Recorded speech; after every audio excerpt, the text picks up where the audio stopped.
सर्वाधिक हिस्सा अरावली पहाड़ियों का यहाँ पर है। जो विवाद चल रहा है सुप्रीम कोर्ट के निर्णय आने के बाद, क्या लगता है, क्योंकि भूपेंद्र यादव जी का भी इसमें बयान सामने आ चुका है, स्पष्टीकरण सामने आ चुका है, किस तरह देखते हैं? वही चर्चा मैं अशोक गहलोत साहब से भी करने आया, खास तौर पे इसी विषय में चर्चा करने आया कि आगे की क्या रणनीति तय करनी है, क्योंकि अरावली न केवल भावनाओं से जुड़ा हुआ है, राजस्थान के तो 2/3 हिस्सा अरावली का राजस्थान में ही है, लेकिन अरावली का महत्व पूरे देश के लिए है। बहुत पुराने पहाड़ हैं, सबसे पुराने पहाड़ माने जाते हैं विश्व के, तो इनके साथ इस तरह से खिलवाड़ हो तो वो खिलवाड़ सिर्फ हमारी भावनाओं के साथ नहीं है, यहाँ की आजीविकाओं के साथ है, यहाँ के स्वास्थ्य के साथ है, पूरे देश के स्वास्थ्य, कृषि के साथ है।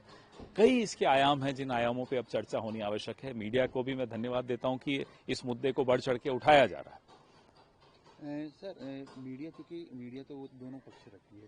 भूपेंद्र यादव जी कह रहे हैं कि 90% इस जो नया नियम है, जो निर्णय आया है, उससे संरक्षित ही होगी। मुझे लगता है यहाँ पर खदानें चल रही है वो अशोक गहलोत समय सरकार के दौरान दी गई थी अधिकतर, उसी की जो वीडियो भी बात ये, इसका जवाब गहलोत साहब ने बहुत अच्छा दिया है।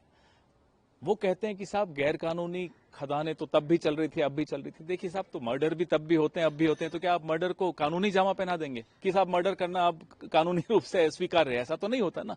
बलात्कार होते हैं, मर्डर होते हैं, लेकिन वो अपराध तो अपराध है। आप उसको कानूनन उसको सही ठहरा दो तो वो तो गलत है। जो भूपेंद्र यादव कह रहे हैं और जो कर रहे हैं, मुझे लगता है वो गलत है। नियत ही उनकी इस मामले में गलत दिखाई दे रही है। इस मामले को उठा रही है, आगे की कोई रूपरेखा वही तय हो रही है। हमारा नेतृत्व भी चर्चा कर रहा है, हम सब आपस में चर्चा कर रहे हैं और आगे इसको कैसे ले जाएं, बिल्कुल इस पे आपको कुछ दिनों में हमारी रणनीति जरूर साझा करें। मनरेगा का नाम बदला गया, महात्मा गांधी के नाम पर थी, कुछ तब्दीली की गई है। सरकार कहती है कि मजदूरी बढ़ेगी, दिन कार्य दिवस है वो बढ़ेंगे, लेकिन कांग्रेस को आपत्ति है इस चीज को लेकर। भाई, जो संवैधानिक हक था, जो यूपीए की सरकार ने दिलवाया था, राइट टू वर्क, अब आपने उसको राइट टू वर्क को डाइल्यूट कर दिया, हल्का कर दिया।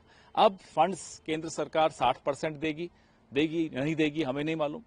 उन फंड्स में अगर किसी को काम दे सकें तो देंगे, नहीं तो नहीं देंगे। बाकी राज्य सरकारों के पास पैसा है ही नहीं। पहले डिमांड ड्रिवन था, अब सप्लाई बेस्ड है। बहुत अंतर आ गया। पहले संवैधानिक हक था, अब हक नहीं है, अब ये प्रशासनिक निर्णय है। तो बहुत हल्का कर दिया, ना केवल नाम बदला है, नरेगा का जो आत्मा थी उसको खत्म कर दिया।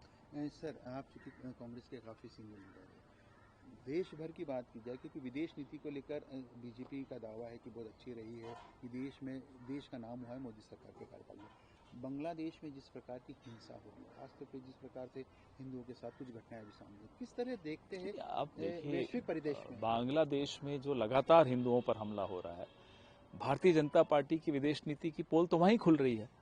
नेपाल अपने नक्शे बदल देता है, हमारे इलाके अपने इलाकों में दिखा देता है। आसपास के देश, छोटे देश हैं, महत्वपूर्ण हैं लेकिन छोटे हैं, वो हमें आंख दिखाने लग जाए तो विदेश नीति कहां रही, आप बताइए। धन्यवाद, थैंक यू।